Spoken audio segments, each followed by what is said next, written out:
Hi, my name is Sheila. Welcome, welcome, welcome. In this video, we are going to be talking about Ticketmaster's public meltdown that happened live for all of the world to see and has resulted in Amy Klobuchar calling for Senate hearings. Let's just jump right into this. Now, first of all, one of the things that I really found interesting was all of the news around this. And let's see if I can pull this up so you guys can see it here. Let's share cam. I'm always slow about doing this. I should really have this set up and ready to go.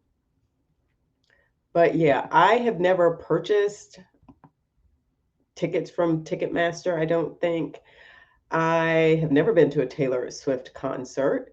So that was not really, that big of a deal to me. Let me see this page. Let's check out some of the news around this. So we can see here Congress to hold hearing after Ticketmaster Taylor Swift. And let me say this for just a second here. I actually already recorded this one time, but I was having such an issue with internet that I was just like, I'm not even going to share this. I'm going to take this back down. So it is sitting unlisted in my content playlist folder now because it was just so bad. But let's just scroll down through this. That's why you're going to see this already highlighted. Normally, I do this all live and at one time, and I'm just as caught off guard as you guys are. So Congress to hold a hearing after Ticketmaster Taylor Swift fiasco. Ticketmaster's Taylor Swift chaos triggers U.S. Senate antitrust hearing. Chaos over Taylor Swift ticket sales prompts a Senate hearing. My best one, and this is the one I'm going with right here, the Ticketmaster meltdown. I think that is the title that I like the best. But yeah, let's see if we can pop on over to the senator's letter that she sent. Is going to be a little bit more interesting for us to see exactly what she's saying in this letter, what she's not happy about. And I think some of it's already kind of public because she's been stating that for a while, that when they first decided, Live Nation and Ticketmaster, that they were going to come together, she had concerns then.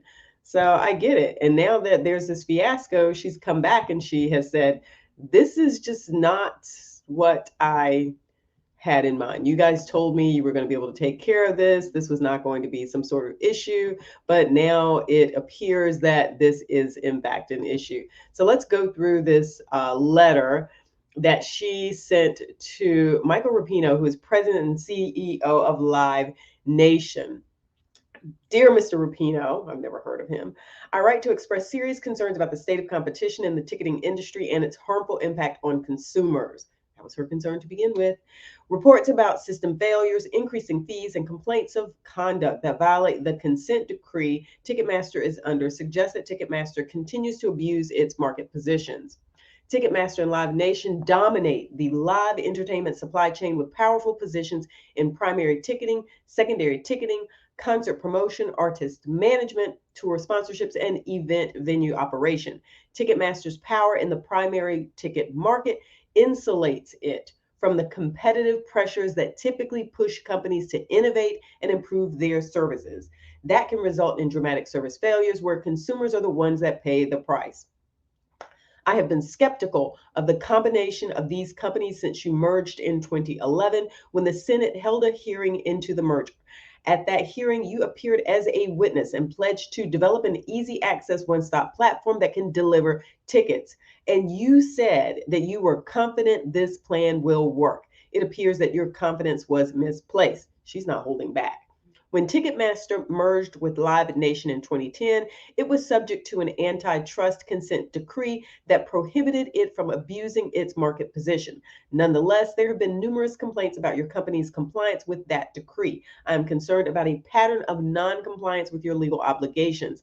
I look forward to your response to these questions, which I would appreciate receiving by November 23rd, 2022. You guys, we're in December now. I'd love to see the answer to these questions also. Number one, Are you still confident that your plan to develop an easy access one-stop platform that will be a trusted business partner is working? Number two, typically, what percentage of high profile tour tickets are available to the general public compared to those allocated to pre sales, radio stations, VIPs, and other restricted sales opportunities? Please provide specific recent examples and data. Number three, Ticketmaster has been repeatedly accused of violating the requirements of its consent decree with the Department of Justice. Is Ticketmaster aware of any complaints that have been made to it or to government agencies about potential noncompliance with the consent decree in the last 12 months? If so, please provide details about each alleged incident. You guys, my glasses look terrible. But let me just say this. Can you imagine being a company and being told that you now have to go back through all of these complaints to see which ones of these complaints actually pertain to what she is asking about? That's a lot of work for somebody to have to do. Companies of this size get complaints all the time. So, can you imagine what kind of time they're going to have to put into that? Send employees to go look for that information. Number four, in the last 12 months, how much have you invested in upgrading your systems to address demand surges? And specifically, what improvements did those investments generate? Number five, in the last 3 years, the Ticketmaster Board of Directors received information about decree compliance. If so, please provide copies of any materials provided to any board member on this topic. Thank you for your attention to this matter. Amy Klobuchar, U.S. Senator. The one that I find interesting is I guess it's number where is it? It's number four. That one I actually find interesting because to me, if I'm Ticketmaster, all of a sudden I'm going to get concerned about innovations now being laid out in a public document for potential competitors to take a look at and to see what it is we're doing, and then to say, okay, so maybe there's still some gaps here. Maybe there's a way for us to jump in and take advantage of what Ticketmaster is not able to do. All of a sudden, I can see Ticketmaster being a little concerned about a couple of these questions, because now it doesn't just open them back up to a potential characterization of being, a monopoly and having this need to be broken up, but there's also people waiting in the wings, ready probably to put forth a whole bunch of money to do something very similar and to start to say, hey, you know what? Not only can we do the same thing, but we can do the same thing better because we know what their issues are. And we've been working on making sure that those issues don't happen with our company. So yeah, I could see that sort of being a thing. I want to pop over to the document that was in her letter. And you'll see down here, somewhere in here, this is the testimony. And let's pop open this testimony. All of those things that you said when we had this whole hearing about this before, she's saying, okay, yeah, here's what you said. She put that in her letter. And then we're going to take a look at what he said, this actual testimony. And when I went over this the first time, it was very interesting because he gave this whole background. And I'm going to read it again. So, excuse me. I'm having some allergy issues really badly. I think I'm allergic to like the Christmas tree because I didn't start I've been nonstop sneezing and stuff since we got the tree. Testimony of Michael Rapino, President and CEO, Live Nation, before the Subcommittee on Antitrust, Competition Policy, and Consumer Rights of the Senate Committee on the Judiciary, February 24th, 2009. Dear Chairman Cole, members of the subcommittee, thank you for the opportunity to speak with you today. I'm glad to have a chance to explain the rationale behind the merger of Live Nation and Ticketmaster and the creation of Live Nation Entertainment Money. I got into this business because I love music and I love working with artists. Growing up in this town, I had to take a 6-hour bus trip to Minneapolis to see a concert. Maybe it was Prince. I vividly remember one of my first trips to a Prince concert. I stood in line in the freezing cold to get a ticket, but after that show, I was hooked. I knew then that I wanted to work in the music industry. I got my start as a beer company promoter when I was still in college. My job, which paid $200 a month, involved staging and promoting concerts, mostly with local bar bands. After learning the ropes, I formed my own concert company, which I eventually sold to FSX.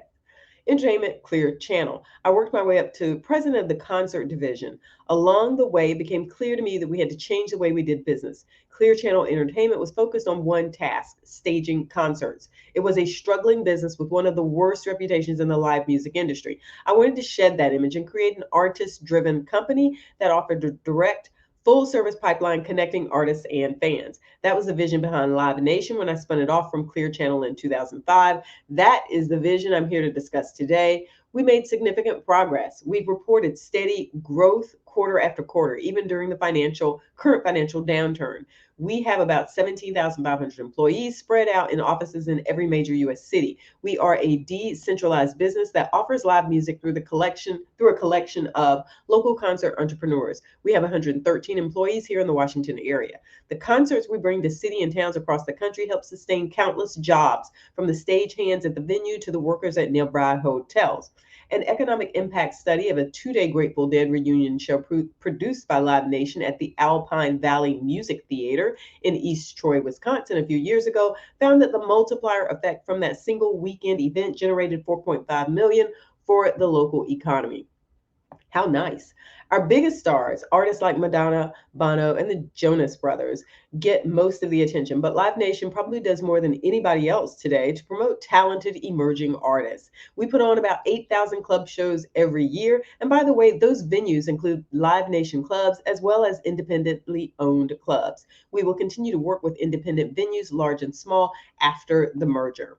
We also recognize that we have a responsibility to give back to society. We're strengthening our ties to the communities where our employees live and work through our Green Nation program. We are working to establish community service initiatives in each of our approximately 50 offices across the country. At the corporate level, we support benefit concerts by offering our services for free or at a greatly reduced cost.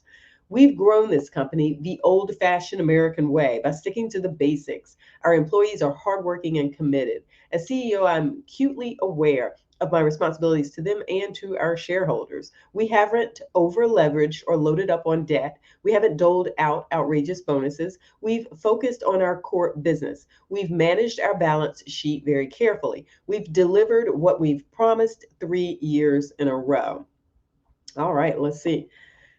We've grown the right way, but the current economic environment has still taken its toll. Our stock has declined by nearly 2/3. Our real estate holdings have been gutted. Our hard work is not producing the rewards it should. We face the very real possibility that if we don't find a solution, we could ultimately be bought by a foreign owned entertainment conglomerate like the majority of the major record labels. So let me stop here. So, there's always, we got to have a boogeyman who looks worse than we are. Okay. That's essentially what that was. That's me like sharing my opinion there. But sometimes that's the marketing side of this. Part of how we sell it is, oh yes, we're bringing something great to consumers, something great to the artists, something great to the venues and the employees. But if we don't, there's this boogeyman over there who could come and they could be way worse than we are. Like, you caught that, right? I have two choices. I can hope the economy gets better, or I can seek a more proactive approach to protect our employees, reward our shareholders, and grow our company. That is the motivation behind this merger. Money. Unlike so many other businesses, we are not here today to seek a bailout or a tax credit or any other favor. Instead, we've come with our own self-funded renewal plan. All we ask is the freedom to innovate in an American industry that is deep in trouble. So look, I keep throwing out the money thing here. Everybody knows that, when you're a company, when you're a business, your predominant goal is to bring value to your shareholders. So it is about money, but it is also about making a space for artists and for people who love music and bringing them together. And Live Nation, Ticketmaster saying they can be that connector. That's what they're saying here. So I don't mean to poo-poo that every time I say money, y'all. I just can't help it. I just can't help it. The music industry model that existed when I entered the business is irreparably broken. In the old model, the record label supported the artist. Record sales were the hub, and everything else, concerts, promotion, and merchandising, flowed from that. American companies and American creativity set the global standard. Tower Records, MTV, and local radio stations were the industry's storefront. That model is as obsolete as the 8-track tape. Tower Records went bankrupt. MTV doesn't play music videos, and most radio stations are in a downward spiral. You guys, I cannot tell you when the last time was that I listened to the radio. Like, I don't know who does that. Album sales, which used to be the foundation for the business, have fallen almost by half since 2000. Artists are subjected to rampant piracy that steals their creativity and their livelihood. 95% of all songs that are downloaded illegally. In the concert business, 40% of concert seats go unsold.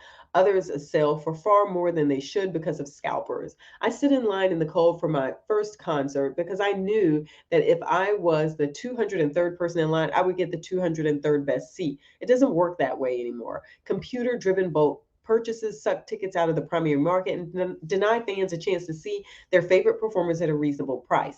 That benefits scalpers, but it doesn't help stakeholders in the value chain. Fans pay more, but the performers, the promoters, and the venues don't get a dime. And fans who never get a chance to buy a ticket at a face value are rightfully angry about it. As for the record companies, most of those once dominant American labels are now owned by companies based in Europe and Asia. The music industry is undergoing profound change, and the economic downturn compounds our difficulties. Our business is bleeding, and the real victim is the artist. The artist makes music, and others steal it and exploit it. So, what are we to do? Who will develop an economically viable model way to connect artists and fans? Remember, I said they were trying to be that connector. Who will create a support structure for artists? Who will figure out how to fill empty concert seats? Who will develop a system to thwart scalpers? Who will end music piracy? Can anyone do it? Or will we still be talking about piracy, scalping, and the decline of the music industry till 10 years from now? Well, here we are. When was that? That was 2009. So we are now more than 10 years away. And yeah, we would say that a lot of that is still happening.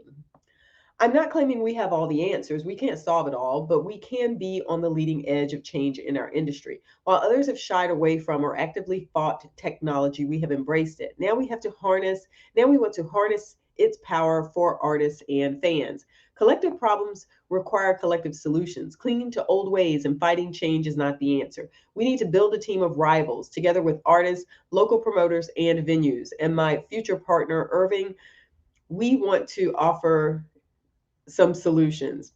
We have an opportunity to create a truly modern business by putting these companies together, something that we can't do alone and certainly not quickly.